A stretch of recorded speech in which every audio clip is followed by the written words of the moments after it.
Hello students, next हम discuss करेंगे question number 10 exercise 9.4। Find the probability distribution of the number of success in two tosses of die. Okay, तो सबसे पहले हम success case क्या बोल रहा है, नंबर ग्रेटर देन 4। तो सबसे पहले हम सैंपल स्पेस लिख लेते हैं।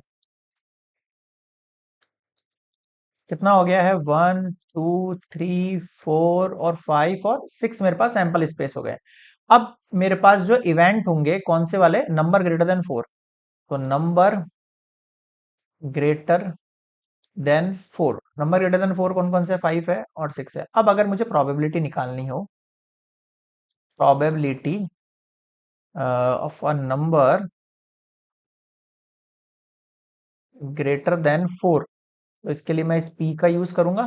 कितना हो जाएगा, 2/6 यानी 1/3। और q का वैल्यू कितना निकल जाएगा, 2/3। समझ में आया क्या। n कितना होगा, ये बोल रहा है आपसे कि find the probability distribution of a number success in two sources of a time. तो n का वैल्यू कितना हो गया, 2 हो गया मेरे पास। अब x का वैल्यू कितना हो सकता है, या तो 0 या फिर 1 या फिर, अब इन तीनों पे आप केसेस बनाओ। आ जाओ। तो p का वैल्यू 1/3 है, मैं लिख रहा हूँ p का वैल्यू 1/3 है, q का वैल्यू 2/3 है, और क्या था, पी क्यू और एन का वैल्यू कितना है मेरे पास, 2 है।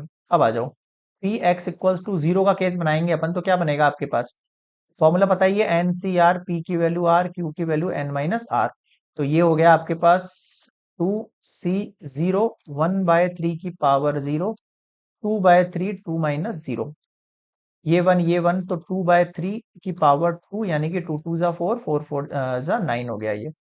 पी एक्स इक्वल्स टू 1 की अगर हम बात करें, तो 2c1, 1/3 की पावर 1, 2/3 की power 2 - 1। 2 factorial upon 1 factorial multiply 1/3 multiply 2/3। तो 2 2 ज़ा 4, फिर 3 3 ज़ा 9। पी एक्स इक्वल्स टू 2 की बात करें तो 2c2, 1/3 की पावर 2 और 2/3 की पावर 2 - 2। तो 1/9 हो गया। बताओ तीनों वैल्यू समझ में आ गई क्या। अब इनको नेक्स्ट स्लाइड पर लिख देता हूं मैं। जो आपका रिक्वायर्ड प्रोबेबिलिटी डिस्ट्रीब्यूशन हुआ है ना, वो हुआ है 0 1 और 2। तो 0 के लिए वैल्यू आ रही थी 4/9, इसके लिए भी 4/9, इसके लिए 1/9। ठीक है। अब बोल रहा है इसका मीन निकालो, तो मीन का फॉर्मूला होता है एनपी। एन की वैल्यू कितनी है, 2, पी की वैल्यू कितनी है हमारे पास, 1/3। तो आंसर आ गया 2/3। अब है आपके पास वेरिएंस।